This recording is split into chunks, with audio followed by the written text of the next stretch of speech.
Chapter 11. News of Mr. March. The autumn passed on, and now it was November. "This is the worst month of the year," said Meg, and it was a bad month for the March family. Suddenly a letter came from Washington, addressed to Mrs. March. It said, "Come at once, your husband is very ill." With a white face, Mrs. March got ready to travel to Washington.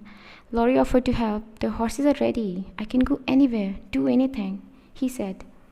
"Thank you, Laurie. Will you please take this letter to Aunt March for me?" Jo knew that her mother needed money for the long journey and had to ask Aunt March for some. Old Mr. Lawrence came to see if he could help. He promised to look after the girls while she was away, and he sent Mr. Brooke to see her. "I am very sorry to hear of your trouble, Mrs. March," he said. "I've come to offer to go with you. Mr. Lawrence has some work for me in Washington. I'll be very pleased to help there." Mrs. March accepted his offer gladly. Laurie came back with a note and some money from Aunt March. The note said that Mr. March should never have joined the army. Mrs. March put the money in her handbag and the note in the fire. Suddenly, Jo came in. "I've got something to help you and Father," she said. All her lovely hair was cut off. "I've sold my hair, but it'll soon grow," she said. She made a joke about it. But her hair was her one beauty, and when she went to bed, she cried herself to sleep. Early next morning, Mrs. March was ready. "Children," she said, "I'll leave you in Hannah's care. Get on with your work and don't worry." Mr. Brooke arrived in Lawrence's carriage. He looked very strong and commanding as he helped Mrs. March inside.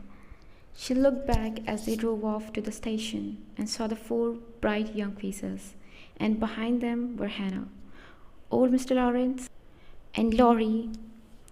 "How kind everyone is to us," she said, turning to Mr. Brooke, and so the long journey began happily. Mr. Brooke sent a letter every day. Mr. March was very ill, and the girls wrote to Washington very often. At least the news came that their father was better, the worst was over. The girls felt less worried and began to feel they hadn't worked so hard. Beth continued as before and often did some of her sister's work in the house. One day Beth said to Meg, "Mother told us to remember the poor Hamel family, didn't she?" "Yes, she did," answered Meg, "but I'm too tired today. I can't go and see them." She was sitting comfortably in her armchair. "Can you go to the Hamels, Jo?" asked Beth. "No, I've got a cold in the head." "Why don't you go yourself, Beth?" said Meg. "I've been going every day," said Beth, "but the baby's sick. I'm worried. It is getting worse. I think your Hannah ought to go." Meg promised to go to the next day, but Beth was still worried. That afternoon she took some food for the Hummels and quietly went out to visit them. No one noticed. She came back late, and no one saw her go up to her mother's room. Half an hour later, Jo had to go into that room for something. She found Beth sitting there, looking ill. "What's the matter?" cried Jo. "Oh, Jo, the baby's dead. Mrs. Hummel's baby. It died in my arms before she got home from the doctor's," cried Beth. "My poor dear, I ought to have gone myself," said Jo. "It was so sad. I held the baby. It seemed asleep, but then it gave a little cry and died. Mrs. Hummel came with the doctor. He said it was scarlet fever." "Scarlet fever?" cried Jo. "This illness was much more difficult and dangerous in those days."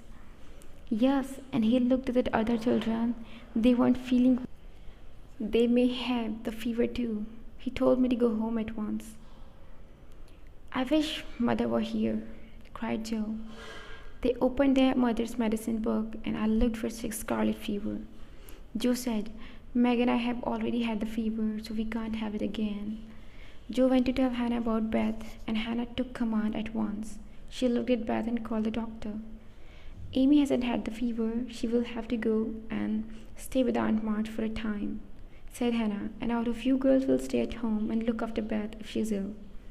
"But Amy said she wouldn't go to her Aunt March. She's not at all kind," said Amy. "I'd hate it there."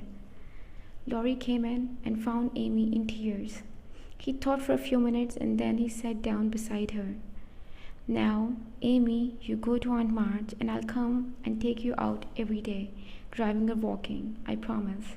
You don't want to be ill, do you? And Amy agreed to go and stay with Aunt March.